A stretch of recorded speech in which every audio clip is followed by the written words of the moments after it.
part of my motivation in writing the book was as a kid, my sister and I and my brother and I,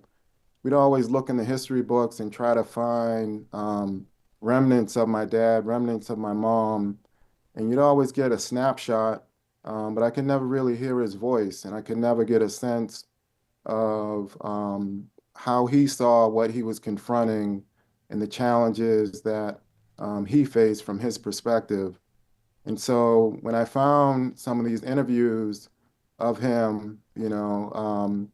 after Macomb and after doing the voter registration efforts, the first voter registration efforts, it just felt like an opportunity for people to be able to really connect to what he saw and what he experienced and what he confronted. And just in the day-to-day kind of normalcy and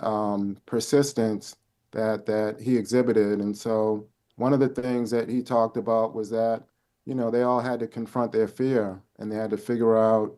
how you can move when you're afraid. And so when you're in a situation where,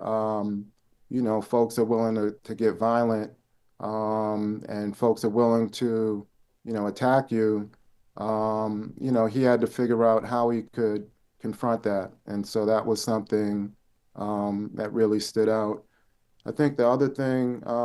that stood out was just,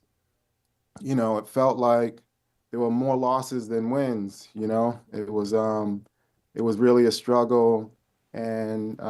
it was really kind of a day-to-day grind. And they began to understand